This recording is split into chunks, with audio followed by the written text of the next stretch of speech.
Hello students, today I am going to teach you all the uses of have under the topic of basic grammars.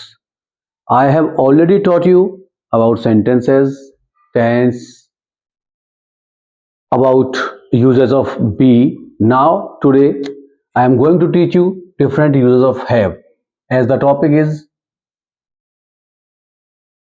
uses of have.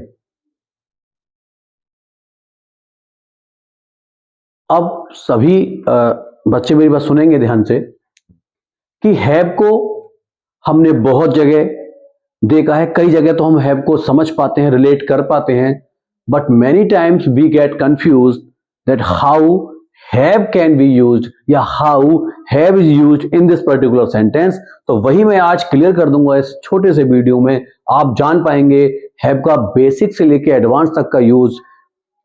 उसी series में मैं आपको पहले बताऊं कि have को हम यूज करते हैं। अगर हम देखें पहले यूज नंबर 1 हम हैव का देखें तो हैव को हम हेल्पिंग वर्ब के रूप में यूज करते हैं।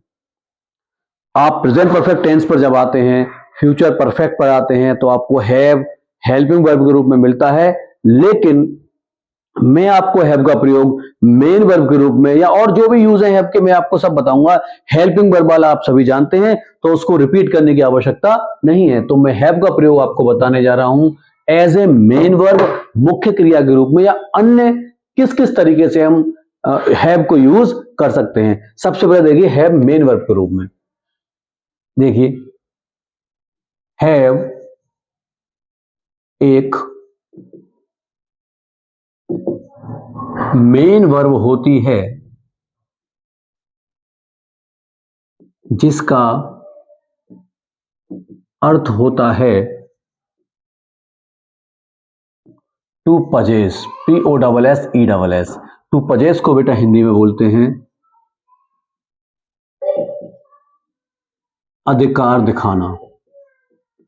बात यहां ठीक से समझ लें सभी बच्चे, बहुत ज्यादा ऐसा नहीं कि आपने ना पढ़ा हो, लेकिन कॉन्सेप्ट जानना बेहद जरूरी होता है।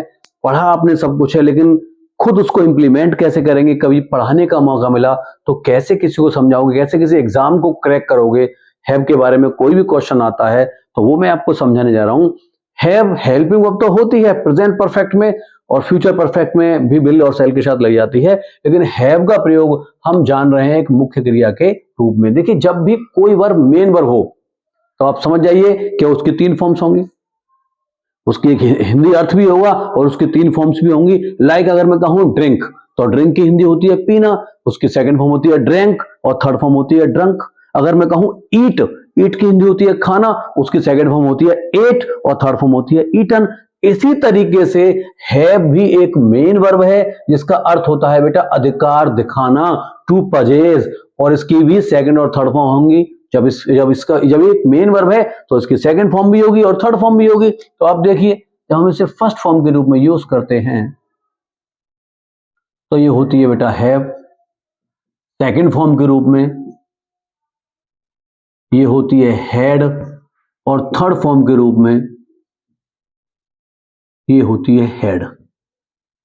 यहां मैं इसको फिर से रिपीट कर दूं, मुख्य क्रिया के रूप में बता रहा हूं। मैं आपको एक एग्जांपल देता हूं, आप थोड़ा समझने का प्रयास करें। मैंने एक सेंटेंस लिखा, मेरे पास एक किताब है। मैं सेंटेंस को ऐसे भी लिख सकता हूं, मेरी एक किताब है। मैं इसको बेटा ऐसे भी लिख सकता हूं, मैं एक किताब रखता हूं। इसकी ट्रांसलेशन करना is not a difficult task, to understand its concept is a more difficult task. तो वो समझिए किस तरीके से हम इसको करते हैं। देखिए जब भी हम कोई भी लाइन लिखते हैं, पढ़ते हैं, सुनते हैं, तो सबसे पहले जो बात हमारे मन में आनी चाहिए कि ये सेंटेंस कौन सा है। तो आप सभी जानते हैं तीनों ही एक ही प्रकार के सेंटेंस है, क्योंकि बात ही एक है, अफर्मेटिव। सेंटेंस कौन सा है बेटा, ये अफर्मेटिव। जब मैं कह रहा हूं मेरे पास एक किताब है, मैं किसी बात को स्वीकार कर रहा हूं, मेरी एक किताब है, ये भी वही बात है, और मैं एक किताब रखता हूं, तीनों एक ही बात है। अब अगला प्रश्न जो आता है, इस सेंटेंस में अगर कोई आपसे पूछ बैठे कि इसमें मेन वर्ब क्या है, मुख्य क्रिया क्या है, तो आप क्या बताएंगे? मेरे पास एक किताब है, कोई बच्चा कहेगा पास क्रिया है, कोई कहेगा है क्रिया है। ऐसा नहीं है, ना तो पास क्रिया है ना है क्रिया है, क्योंकि है क्रिया होती तो बेटा इसका मतलब होता मैं एक किताब हूं। अगर है क्रिया होती तो है का मतलब होना, और होना मैंने आपको पहले वीडियो में बताया, होना मतलब बी, और बी की फर्स्ट फॉर्म होती है इज आर एम, तो मैं यहां बनाता I am a book, I am a book. पर ऐसा नहीं है, मैं कह रहा हूं मेरे पास एक किताब है, इट मीन्स मेरे पोजीशन में एक किताब है, मैं एक किताब का मालिक हूं, मैं एक किताब रखता हूं, मैं उसका ऑनर हूं। तो ऐसी स्थिति में यहां जो क्रिया है, जो कि स्पष्ट नहीं दिख रही, लेकिन हमें यहां अंडरस्टूड करना है, समझना है कि क्रिया है अधिकार दिखाना। क्या क्रिया है यहां पे? अधिकार दिखाना। मेरे पास एक किताब है मतलब आपका किताब के ऊपर अधिकार है, तो क्रिया यहां अंडरस्टूड है क्रिया नहीं है बेटा। क्रिया क्या है? अधिकार दिखाना, राइट। तो ये तीनों में ही क्रिया सेम है। सेंटेंस अफर्मेटिव हो गया, और टेंस कौन सा है बच्चों? ये प्रेजेंट इंडेफिनिट या सिंपल प्रेजेंट, एक ही बात होती है। मैं लगातार इस बात को रिपीट कर रहा हूं, आप चाहे प्रेजेंट इंडेफिनिट कहें, चाहे इसे आप सिंपल प्रेजेंट कहें, बोथ आर सेम बेटा। अब आई इसकी इंग्लिश बनाने के बाद, जैसा कि नियम है, अब तीनों में मेरे, मेरी, मैं, इससे फर्क ही नहीं पड़ता बेटा, तीनों सब्जेक्ट हैं, तो तीनों की इंग्लिश क्या आएगी? आई। ये विशेष ध्यान रखना, कभी कुछ मेरी की माई लगा सकते हैं। अगर मेरी इस फंक्शनिंग एज अ सब्जेक्ट तो आई ही लगेगी बेटा। अगर होती मेरी मम्मी तो माई मदर लगा देते, तो मैंने लिखा आई, राइट। अब आप कह रहे हैं प्रेजेंट इंडेफिनिट टेंस है, जैसा मैंने बताया प्रेजेंट इंडेफिनिट टेंस है, ठीक है। अब प्रेजेंट इंडेफिनिट टेंस में वर्ब की कौन सी फॉर्म लगाते हैं? First form. कौन सी फॉर्म लगाते हैं? First form. और यहां बेटा वर्ब क्या है? वर्ब यहां दिख नहीं रही, लेकिन अंडरस्टूड है, अधिकार दिखाना। क्या वर्ब है यहां पे? अधिकार दिखाना, क्योंकि आप किसी किताब पे अपना पोजीशन दिखा रहे हैं, और अधिकार दिखाने की फर्स्ट फॉर्म क्या होती है बच्चों? हैव। क्या होती है? हैव। तो यहां पे क्या आएगी? Have. I have a book. इसको ट्रांसलेशन करना, मैं फिर से कह रहा हूं, बहुत आसान है, लेकिन इसके कॉन्सेप्ट को समझना बेहद जरूरी है। तो जब हम लिखते हैं आई हैव ए बुक, तो वह टेंस भी प्रेजेंट इंडेफिनिट होता है, क्योंकि उसमें वर्ब की कौन सी फॉर्म आती है? फर्स्ट। कोई पूछे वर्ब क्या है? वर्ब है हैव, जो मेन वर्ब के रूप में आई है। इसका हिंदी मतलब होता है अधिकार दिखाना। जब आप किसी भी चीज पर पोजीशन दिखाएं, तो आप हैव का ही प्रयोग करेंगे। लाइक आप कहें मेरे दो भाई हैं, तो आप कहेंगे आई हैव टू ब्रदर्स, क्योंकि आपका उन पे अधिकार है, आप पोजीशन दिखा रहे हैं। आप ये नहीं कहेंगे I am two brothers, right sir. ये अंतर है हैव को as a main verb use करने में। अब देखिए इसके कुछ और एग्जांपल्स मैं आपको बताता हूं, देखें ध्यान से सभी। देखिए अब आते हैं, मैं कहूं उसके पास किताब है, उसके पास एक किताब है। हिंदी में भले ही मैं एक ना लिखूं, लेकिन इंग्लिश में मुझे आर्टिकल ए लिखना ही पड़ेगा। हिंदी में आप आर्टिकल्स को हटा सकते हैं या छुपा सकते हैं, लेकिन व्हेन यू स्पीक इंग्लिश आपको वो आर्टिकल लगाना ही पड़ेगा। लाइक अगर मैं कहूं मैं अध्यापक हूं, मैं हिंदी में तो मैं अध्यापक हूं, ठीक है, पर इंग्लिश में जब मैं बोलूंगा तो आई एम ए टीचर, मुझे ए लगाना ही पड़ेगा। ऐसे में आपको बता रहा हूं उसके पास किताब है। अब देखिए, आप सबसे पहले सेंटेंस को जानिए बेटा। सेंटेंस जैसा कि आप जानते हैं अफर्मेटिव। कौन सा सेंटेंस है? अफर्मेटिव, क्योंकि किसी बात को हम स्वीकार कर रहे हैं। अब टेंस, अब ना इसमें ता है, ती है, ते है, कुछ भी नहीं है, लेकिन फिर भी आप समझिए उसके पास एक किताब है। ये टेंस है प्रेजेंट इंडेफिनिट या सिंपल प्रेजेंट। आई होप की बात समझ में आ रही है। अब देखिए, अब कोई आपसे पूछता है बेटा इसमें वर्ब क्या है, तो वही बच्चे कंफ्यूज हो जाएंगे। पास वर्ब बताएंगे, कुछ है बताएंगे, ये वर्ब नहीं होती। उसके पास एक किताब है मतलब वो किताब पे अपना पोजीशन दिखा रहा है, अधिकार दिखा रहा है। तो आप समझ जाएंगे या कह देंगे कि इसमें जो वर्ब है वो अधिकार दिखाना है, जो अंडरस्टूड है, राइट। अधिकार दिखाने की फर्स्ट फॉर्म अभी मैंने लिखाई थी आपको, है होती है बेटा। कर्ता क्या है यहाँ पे? ही, राइट। प्रेजेंट इंडेफिनिट में कर्ता ही कितने वचन हैं? एक वचन। अब आपको पता हुआ कि प्रेजेंट इंडेफिनिट टेंस में जब कर्ता एक वचन होता है तो वर्ब में एस या ईएस जोड़ देते हैं। इसी तरीके से फर्स्ट फॉर्म तो इसकी हैव है। अब हैव में अगर हम एस जोड़ दें तो वी हट जाता है, हैज बन जाता है। क्या बन जाता है बच्चों? हैज। तो हम इसे क्या कर देंगे? हैज। तो ये बात समझ में आई कि हैज क्यों आता है। हैज भी मेन वर्ब है, हैव का ही रूप है, लेकिन चूंकि ही जो है वो एक सिंगुलर सब्जेक्ट है, एक वचन सब्जेक्ट है, तो एक तरीके से ये मान लीजिए हम हैव में एस जोड़ना पड़ेगा हमको, और जैसे एस जोड़ेंगे तो वी हट के हैज हो जाता है, राइट। तो ही हैज ए बुक। मुझे लगता है ये बात समझ में आ रही है सभी बच्चों के, राइट। मैं आपको वी की वर्ब का और पोजीशन वाली वर्ब का अंतर बड़ा क्लियर कर रहा हूं, क्योंकि बहुत से स्टूडेंट इन्हीं चीजों में गलती करते हैं। कोई स्टोरी बना रहे हैं, कहीं कर रहे हैं, तो जहां हैज लगना है वहीं इज लगा देते हैं, और जहां इज लगना है वहीं इज लगा देते हैं। और एग्जाम्पल देखिए इसके, मान लीजिए सेंटेंस आया, तुम्हारे पास टॉमी नाम का कुत्ता है। ठीक है बेटा, तुम्हारे पास टॉमी नाम का कुत्ता है। सेंटेंस आप बताएं, अफर्मेटिव है, टेंस आप बताएं, प्रेजेंट इंडेफिनिट है, राइट। कोई आपसे पूछे वर्ब क्या है, तो वर्ब है नहीं है, ना पास नहीं है। इसको मैं ऐसे भी लिख सकता हूं, तुम्हारा टॉमी नाम का एक कुत्ता है। हिंदी के वर्डिंग्स पे मत जाना बेटा, सेंस पिक करना है, और सेंस हर स्थिति में यही कह रहा है कि जब मैं कह रहा हूं तुम्हारे पास टॉमी नाम का एक कुत्ता है, यानी तुम कुत्ते पर अपना अधिकार दिखा रहे हो, या तुम्हारा एक टॉमी नाम का कुत्ता है तो अभी तुम कुत्ते पर अपना अधिकार दिखा रहे हो। तो ऐसी स्थिति में आपने देखा सेंटेंस अफर्मेटिव है, टेंस प्रेजेंट इंडेफिनिट या सिंपल प्रेजेंट है, करता है इसमें यू, और प्रेजेंट इंडेफिनिट में यू बहुवचन माना जाता है, प्लूरल माना जाता है, तो उसके साथ सीधा हैव ही लगेगा। यू हैव अ डॉग, ए लगेगा बेटा, भले ही हिंदी में नहीं, लेकिन इंग्लिश में आर्टिकल को नहीं हटाते। You have a dog. अब क्या रहेगा बेटा? टॉमी नाम का। इस तरह का जब भी स्ट्रक्चर आया, टॉमी नाम का, राम नाम का, कुछ भी, तो आप जोड़ने का इसका सीधा तरीका है नेम्ड। नेम्ड टॉमी, टी बड़ी बनेगी क्योंकि ये प्रॉपर नाउन है, और प्रॉपर नाउन का पहला अक्षर बड़ा बनता है, किसी के नाम का पहला अक्षर बड़ा बनता है। तो you have a dog named Tommy. I hope की बात समझ में आई, कुछ प्रेजेंट इंडेफिनिट का कॉन्सेप्ट समझ में आया। मैं हैव को, आप जितने भी यूज सारे मैं आपको बता दूंगा। हैव केवल पॉजिटिव वर्ब में हैव का यूज रहेगा, वो काफी लंबा वीडियो बनेगा पॉजिटिव वर्ब का, वो मैं आपको बाद में बताऊंगा। बाकी हैव आपको कभी परेशान नहीं करेगा। देखिए, और देखिए इसको, और एग्जाम्पल लीजिए, इसके पास्ट के एग्जाम्पल लीजिए आप कुछ। देखिए बेटा, अब कोई सेंटेंस आ गया स्टोरी में, मान लीजिए इस तरह से आते रहते हैं सेंटेंस।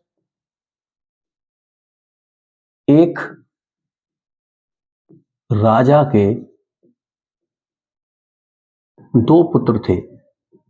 जब भी बेटा इस तरह का सेंटेंस आता है, बहुत सारी स्टोरीज में मैंने भी देखा है, स्टूडेंट्स मोस्टली स्टूडेंट्स लगा देते हैं वाज, क्योंकि वो अंतर ही नहीं कर पाते। जब मैं कह रहा हूं एक राजा के दो पुत्र थे, तो यहां क्रिया थे नहीं है, होना नहीं है।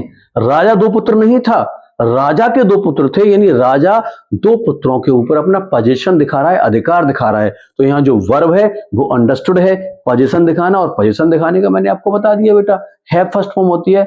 अब सबसे पहले हम इसके सेंटेंस को पहचानते हैं। एक राजा के दो पुत्र थे, तो सेंटेंस बच्चों कौन सा है? अफर्मेटिव। कौन सा है? अफर्मेटिव। अब हम टेंस पहचाने, तो इसमें ता था, ते थी, ते थे या ई भले ही ना हो, लेकिन फिर भी हम सभी जानते हैं कि ये टेंस है पास्ट इंडेफिनिट या सिंपल पास्ट, एक ही बात होती है, राइट। अब आते हैं पास्ट इंडेफिनिट में क्रिया की सेकंड फॉर्म लगती है, तो हमने कहा अ किंग, राइट। और हैव की सेकंड फॉर्म ने क्या लिखा है बच्चों आपको? हैड। तो यहां पे क्या आ जाएगा? Had two sons. अगर उनके नाम होते तो हम नेम्ड लिख के लिख देते। एक राय के राम और श्याम के नाम, राम और श्याम नाम के दो पुत्र थे, तो a king had two sons named Ram and Shyam, इस तरीके से कर देते। आई होप कि समझ में आया आपको। हैव और हैज का थोड़ा कॉन्सेप्ट क्लियर हुआ आपके लिए। अब देखिए, मैंने प्रेजेंट के एग्जाम्पल दे दिए, पास्ट के आपको एग्जाम्पल दे दिए, और एग्जाम्पल देखें हम यहां।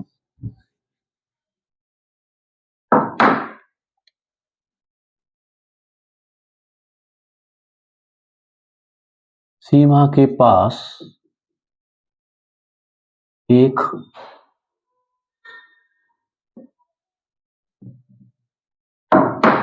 सीमा के पास एक कार होगी, राइट। सीमा के पास एक कार होगी, बिल्कुल कंफ्यूज नहीं होना, आप समझ लीजिए। जब हम कह रहे हैं सीमा के पास एक कार होगी, सेंटेंस पहचानो पहले, अफर्मेटिव और टेंस बताएं, सीमा के पास एक कार होगी मीन्स फ्यूचर इंडेफिनिट। कौन सा है? Future indefinite. और you can call it simple future. एक ही बात है, बिल्कुल कंफ्यूज मत होना, वो एक ही बात होती है।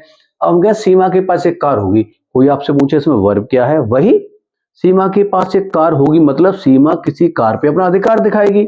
होना वर्ब नहीं है, अगर होना वर्ब होता तो इसका मतलब होता सीमा एक कार होगी, Seema will be a car, but Seema is not car, Seema is having a car. तो देखिए ऐसी स्थिति में जो वर्ब है बेटा वो अधिकार दिखाना है, तो हम क्या करेंगे? सीमा, टेंस कौन सा है? फ्यूचर इंडेफिनिट, और फ्यूचर इंडेफिनिट की हेल्पिंग वर्ब क्या होती है?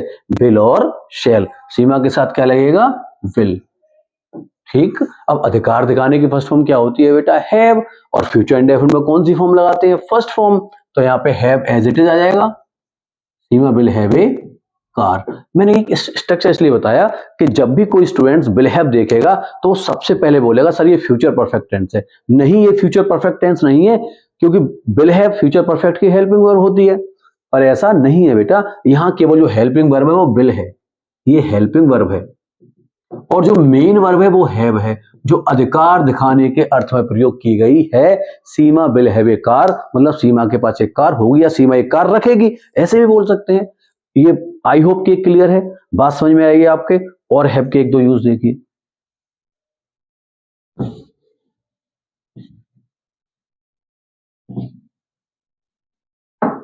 देखिए एक सेंटेंस आया, मान लीजिए राहुल एक कार रख चुका है, राइट। इसको ऐसे भी लिख सकते हैं बेटा, कंफ्यूज होने की कोई आवश्यकता नहीं है। राहुल के पास एक कार रह चुकी है। बात तो दोनों की सेम है बेटा, राहुल एक कार रख चुका है या राहुल के पास एक कार रह चुकी है, दोनों ही एक ही बात है। और दोनों सेंटेंस कौन से हैं? अफर्मेटिव हैं। कौन से हैं? अफर्मेटिव। टेंस बताइए, साफ दिख रहा है, चुका है, चुकी है, चुके हैं, तो टेंस कौन से हैं? दोनों प्रेजेंट परफेक्ट। आई होप की बात समझ में आ रही है। अब आपके सामने इसकी इंग्लिश बनाएं तो आप क्या करेंगे? आप सिंपली सेंटेंस पहचाना, आपने टेंस पहचाना और करना शुरू कीजिए। कोई आपसे पूछे इसमें वर्ब क्या है, तो ना तो रखना वर्ब है, ना पास वर्ब है, ना है वर्ब है, दोनों में वर्ब है बेटा अधिकार दिखाना, पोजीशन दिखाना। तो अब देखिए क्या करेंगे दोनों के लिए। राहुल, राइट। टेंस कौन सा है? Present perfect. इसकी हेल्पिंग वर्ब क्या होती है? हैज या हैव। तो हमने हेल्पिंग वर्ब राहुल के साथ क्या लगेगी? हैज। में ध्यान देना यहाँ पे सभी बच्चे, ये अब जो ये हैज है ये हेल्पिंग वर्ब है प्रेजेंट परफेक्ट टेंस की। जो मैंने आपको टेंस पढ़ाया उसके मुताबिक आप जानते ही हैं। तो यहाँ जो पहला हैज मैंने लगाया ये राहुल के साथ लगा हैज, क्योंकि राहुल एक वचन है और प्रेजेंट परफेक्ट टेंस में एक वचन कर्ता के साथ हेल्पिंग वर्ब हैज आती है।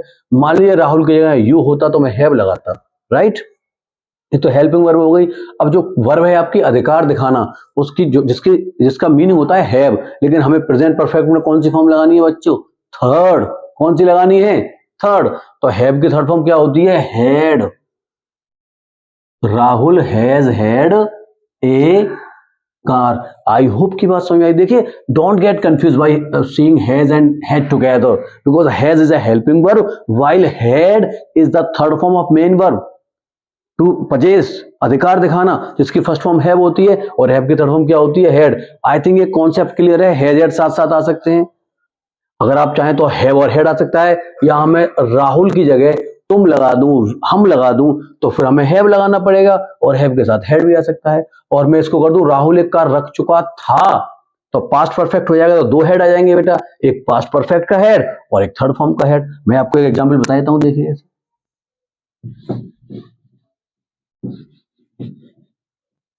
मान लीजिए एक सेंटेंस में ऐसे लिखूं, सीता एक गाय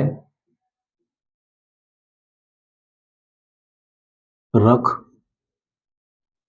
चुकी थी। चुकी थी मींस पास्ट परफेक्ट, तो बच्चों आप क्या करेंगे? सीता, राइट।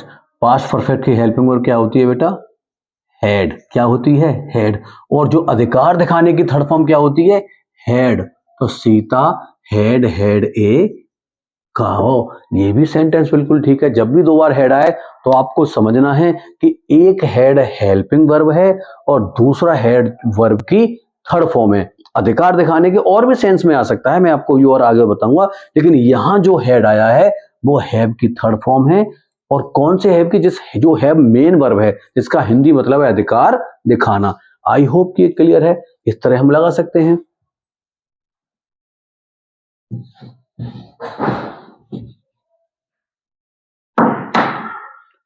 मैंने आपको हैव का प्रयोग अधिकार दिखाने के सेंस में मेन वर्ब के रूप में बता दिया। इस तरह का सेंटेंस मैं आपको एक एग्जांपल और दे देता हूं, उसके बाद मैं आपको आगे बताता हूं। देखिए, जैसे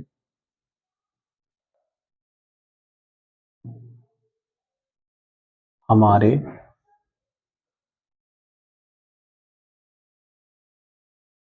मोहन और सोहन नाम के दो भाई रह चुके थे। अब बात समझना है यहाँ पे बच्चों। हमारे मोहन और सोहन नाम के दो भाई रह चुके थे। अब रहना है, लिव थोड़े ही, आप बात समझिए। यानी आपके दो भाई थे मोहन और सोहन नाम के, अब नहीं है। Right sir. टेंस कौन सा है? ये पास्ट परफेक्ट है, आप समझ रहे हैं। और सेंटेंस तो अफर्मेटिव चलेगा ये। राइट। तो आप क्या करेंगे? वी। अब पास्ट परफेक्ट है बेटा, तो उसकी हेल्पिंग वर्ब क्या होती है? हेड। अब रहने से यहां क्या मतलब है? अधिकार दिखाने से लिव्ड मत लिख देना, ना बीन लिख सकते हैं, हुए नहीं थे। आप कह रहे हैं हमारे मोहन और सोहन नाम के दो भाई रह चुके थे, कभी आपके भाई थे, वो आपका अधिकार था उन पे। तो वी हैड, और अधिकार दिखाने की third form had two brothers named Mohan and Sohan. मुझे लगता है आप कभी कंफ्यूज नहीं होंगे इस चीज को लेकर। लगातार दो हेड या हैड या हैव हेड देख लें, मैंने आपको समझा दिया। और हैव के यूज देखिए अब आप। देखिए, इसके साथ साथ हैव का यूज और हम कहां कर सकते हैं वो देख लीजिए आप। एक इस तरीके से मान लीजिए, हैज, हैव, हैड, इसके साथ साथ विल हैव और शैल हैव। और इन सभी के बाद बेटा हम लगाएंगे टू प्लस वर्ब। इसको इंग्लिश में बोलते हैं इंफिनिटिव। अब इनका यूज कहां करते हैं जान लीजिए आप। बहुत अच्छा यूज है। जब भी हम किसी काम को मजबूरी वश या अनिवार्यतावश करें तब हम का यूज करते हैं। जैसे देख लीजिए एग्जाम्पल, आप अगर आप सेंटेंस बोलें, तुम्हें छत पर सोना पड़ता है। बात समझिए, तुम्हें छत पर सोना पड़ता है। देखिए सेंटेंस ये अफर्मेटिव ही है, ध्यान रखिए। और टेंस भी प्रेजेंट इंडेफिनिट ही है या सिंपल प्रेजेंट है, एक ही बात है, लेकिन स्ट्रक्चर थोड़ा अलग है। आप देखिए, तुम्हें छत पर सोना पड़ता है, मतलब आप सोना आपकी मजबूरी है, आप अपने मन से नहीं सोते, तुम्हें छत पर सोना पड़ता है। अगर अगर आप प्रॉपर स्ट्रक्चर में होता प्रेजेंट इंडेफिनिट में, तो ये होता तुम छत पर सोते हो, वहां कोई मजबूरी नहीं थी, लेकिन तुम्हें छत पर सोना पड़ता है। इस तरह के स्ट्रक्चर में आप क्या करेंगे? यू, क्योंकि ये प्रेजेंट इंडेफिनिट है तो यू के साथ लगेगा बेटा हैव, फिर to plus verb, to sleep. कहां सोते हैं आप? On the roof, on the roof. तो जब भी कोई मजबूरी या अनिवार्यता, अगर सेंटेंस अगर ऐसे होता, मान लीजिए तुम्हें छत पर सोना है, तुम्हें छत पर सोना है, तो भी इस ट्रांसलेशन का सेम यही होता। ये एक मजबूरी होती, ये किसी काम की अनिवार्यता होती कि तुम्हें छत पर सोना है, you have to sleep on the roof, या तुम्हें छत पर सोना पड़ता है, you have to sleep on the roof. दोनों का सेम ही ट्रांसलेशन होगा। आई होप कि पहला समझ में आया। मान लीजिए पास्ट में हो,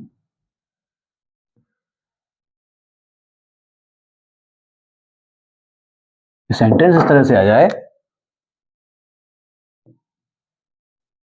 रोहित को पूरे दिन घर में रहना पड़ा। बात समझिए सब स्टूडेंट ध्यान से। रोहित को पूरे दिन घर में रहना पड़ा means sentence affirmative, tense past indefinite या सिंपल पास्ट, लेकिन स्ट्रक्चर देखिए थोड़ा अलग है। अगर मैं कहता रोहित पूरे दिन घर में रहा तो बड़ा ही सीधा सीधा स्ट्रक्चर था, लेकिन मैं कह रहा हूं रोहित को पूरे दिन घर में रहना पड़ा, मतलब कहीं ना कहीं मजबूरी, कंपल्सन दिखा रहा है। कोई भी मजबूरी हो, लेकिन ये स्पष्ट है कि वो अपनी मर्जी से नहीं रहा, कोई मजबूरी रही इसलिए वो घर में रहा। पास्ट में है तो अब क्या करेंगे बेटा, रोहित,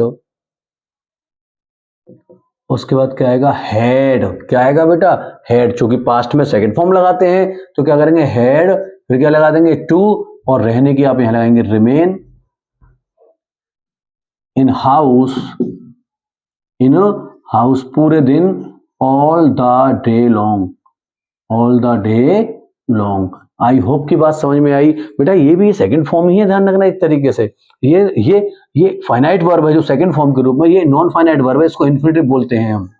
इसके सेकंड फॉर्म नहीं लगानी, फॉर्म यही है, देखिए first form second form, right sir. और यही प्रेजेंट में थी, तुम्हें घर में सोना पड़ता है, और पास्ट में है कि तुम्हें घर में सोना पड़ा। इस तरीके से अंतर हो जाएगा। आई होप की बात समझ में आ रही है। अब इसका एक फ्यूचर का एग्जाम्पल देख लेते हैं।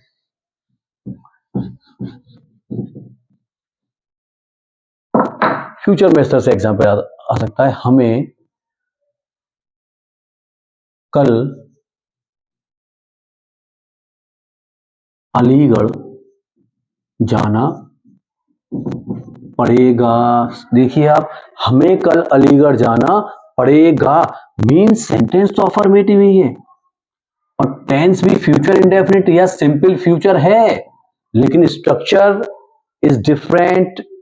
हमें या हम कल अलीगढ़ जाएंगे, ये एक सिंपल पैटर्न का स्ट्रक्चर है, और हमें कल अलीगढ़ जाना पड़ेगा, it is showing some compulsion, ये कुछ मजबूरी दिखा रहा है बेटा। तो हम क्या करेंगे, वी, राइट, क्योंकि फ्यूचर है तो क्या आ जाएगा बच्चे, शैल।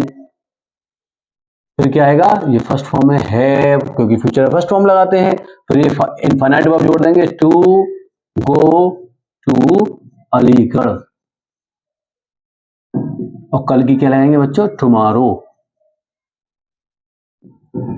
आई होप कि ये वाला यूज भी आपके समझ में आया। जब भी किसी कार्य को मजबूरी में करें या अनिवार्यता में करें, ऐसी स्थिति में हम हैज, हैव फर्स्ट फॉर्म के रूप में, हैड सेकंड फॉर्म के रूप में, और फ्यूचर में तो फर्स्ट फॉर्म लगती ही है।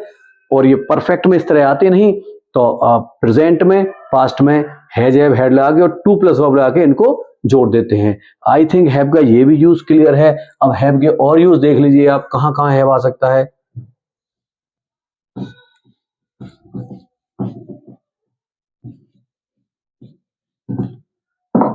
देखिए कुछ क्रियाएं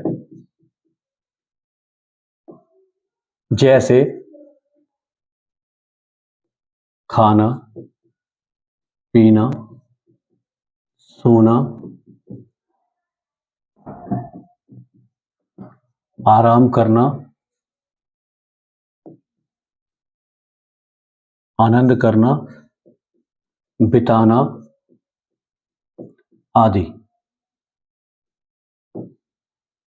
क्रियाएं होती हैं। इस तरह खाना, पीना, सोना, आराम करना, आनंद करना, बिताना आदि के भाव के रूप में, भाव के रूप में भी हैव का प्रयोग किया जाता है। ये ध्यान देना, बस ये आपको विशेष तौर पे अटकाएगी बेटा।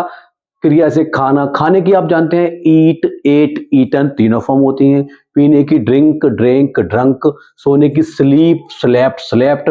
आराम करने की रेस्ट या टेक रेस्ट, टुक रेस्ट, टेकन रेस्ट। आनंद करने की एंजॉय, एंजॉयड, एंजॉयड। बिताने की स्पेंड, स्पेंट, स्पेंट।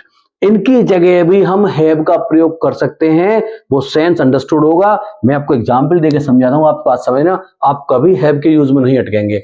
ये इसका इन यूज के बाद केवल हैव आपका रह जाएगा, कॉजेटिव वर्ब में, और कहीं हैव नहीं रह जाएगा। हेल्पिंग वर्ब के रूप में आपने हैव का प्रयोग जान लिया है, मेन वर्ब के रूप में मैं आपको बता रहा हूं। इसके साथ साथ हैव एक और जगह आएगा जिसको कॉजेटिव वर्ब बोलते हैं, उसका डिटेल्ड वीडियो, थोड़ा लंबा वीडियो रहेगा बेटा, मैं आगे बनाऊंगा, जब भी एक टॉपिक कंटिन्यू करता रहूंगा उसमें बना दूंगा। देखिए अब जैसे मान लो कुछ सेंटेंस आया, समझना, इसको बहुत ध्यान से समझेंगे सभी बच्चे। मैं खाना खा रहा हूं। अगर मैं आपसे पूछता हूं कि टेंस कौन सा है, तो आप सिंपली कहेंगे, सॉरी सेंटेंस कौन सा है, तो आप कहेंगे सर अफर्मेटिव है। मैं आपसे कहूं कि टेंस कौन सा है, तो आप सिंपली कहेंगे सर ये प्रेजेंट कंटिन्यूअस टेंस है, राइट, क्योंकि मैं खाना खा रहा हूं, ये काम प्रेजेंट में चल रहा है। अब आप इसकी इंग्लिश बनाने बैठे, जो बेहद आसान है, आई एम, क्योंकि प्रेजेंट कंटिन्यूअस की हेल्पिंग वर्ब क्या होती है, इज, आर, एम, और आई के साथ क्या लगाते हैं, एम, और फिर खाने की क्या होती है बेटा, ईट, और ईट में क्या लगा देंगे, आई एन जी, क्योंकि प्रेजेंट कंटिन्यूअस का ऐसा नियम है, I am eating food, I am eating food, इस तरह बन गया। लेकिन आप चाहें तो जो वर्ब ईट है इसकी जगह वर्ब हैव का भी प्रयोग कर सकते हैं, आई एम हैविंग फूड। इसका जो सेंस है वो अंडरस्टूड होगा कि आप खाना खाने की ही बात कर रहे हैं, आई एम हैविंग फूड। तो बच्चे यहां कंफ्यूज हो जाते हैं, तो I am trying to remove that confusion, that have can be used in place of many verbs, gives the same sense. Like अगर मैं इसको बोलता पास्ट में, मान लीजिए, बात समझना है यहाँ पे सभी, और दिक्कत हो प्लीज कमेंट बॉक्स में डाल के पूछ सकते हैं, और you can call to my number, you can send me messages, बहुत तरीके हैं। मैंने खाना खाया, मान लीजिए मैं ये लिखता, मैंने खाना खाया। अब बताएं आप, सेंटेंस तो अफर्मेटिव ही है, और टेंस कौन सा हुआ है, पास्ट इंडेफिनिट। आई होप की बात पास्ट इंडेफिनिट है ना बेटा। अब देखिए मैंने मतलब आई, अब पास्ट इंडेफिनिट में क्रिया की कौन सी फॉर्म लगाते हैं, सेकंड। पास्ट इंडेफिनिट की हेल्पिंग वर्ब क्या होती है, डिड। डिड तो यहां आएगा नहीं क्योंकि सेंटेंस अफर्मेटिव है बेटा, तो कौन सी फॉर्म लगाएंगे क्रिया की, सेकंड फॉर्म, आई एट। ईट की सेकंड फॉर्म है आई एट फूड, राइट। लेकिन कहीं आपने लिखा देख लिया, अब चूंकि ईट की हमने सेकंड फॉर्म लगाई एट, तो एट की जगह हम इसी भाव में हैव की सेकंड फॉर्म लगा सकते हैं, आई हैड फूड। इसका भाव भी, इसका सेंस भी, इसका अर्थ भी यही है जो आई एट फूड का है। आई एट फूड या आई हैड फूड एक ही बात है, हमने ईट के सेंस में इसको हैव को लगा दिया। और देखिए कुछ एक और एग्जांपल,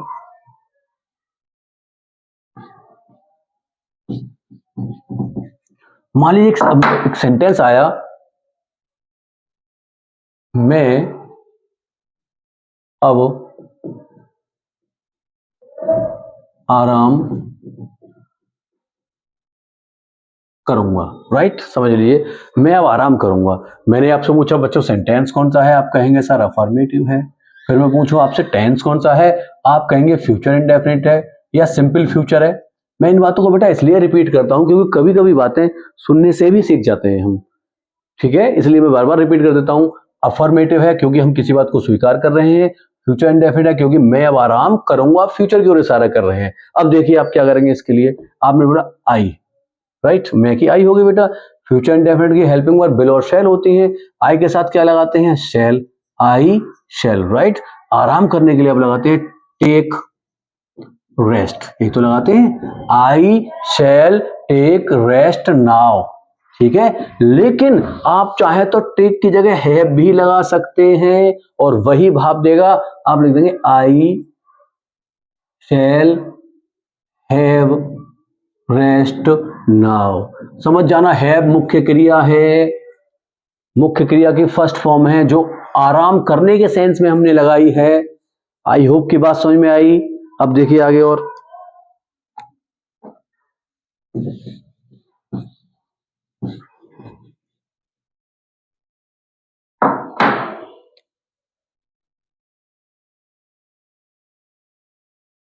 राहुल ने आगरा में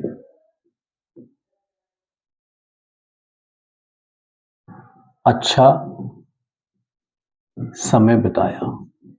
बात समझना सभी ध्यान से, राहुल ने आगरा में अच्छा समय बिताया। सेंटेंस बेटा वही अफर्मेटिव है और टेंस ये पास्ट इंडेफिनिट है या सिंपल पास्ट है। अब राहुल ने आगरा में अच्छा समय बिताया, अब आप क्या करेंगे, राहुल बिताने की सेकंड फॉर्म लिखेंगे स्पेंट, राइट, गुड टाइम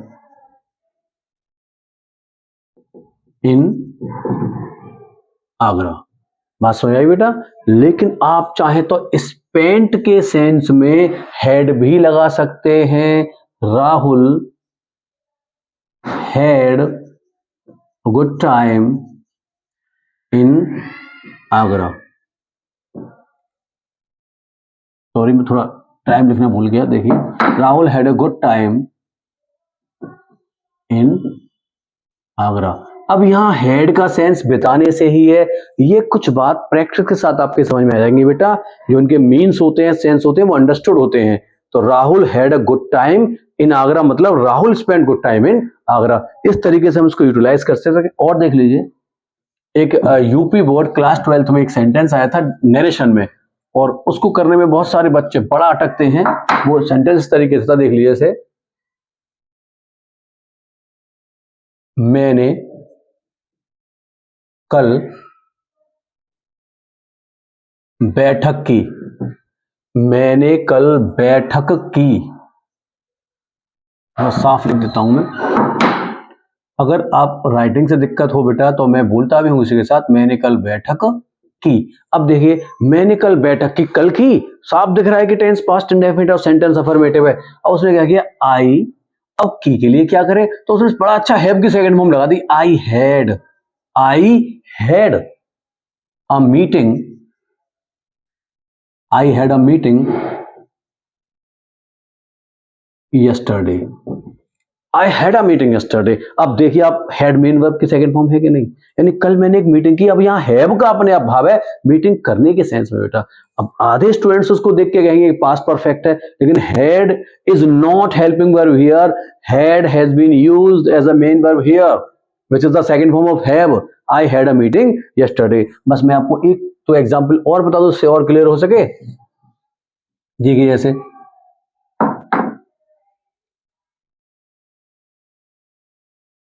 मेरी माताजी ने स्नान कर लिया है। मेरी माताजी ने स्नान कर लिया है। सेंटेंस देखिए, स्वीकार कर रहे हैं बात को, तो अफर्मेटिव है। टेंस है आपका प्रेजेंट परफेक्ट। आई थिंक बात समझ में आ रही है। अब देखिए, आपने कहा माय मदर,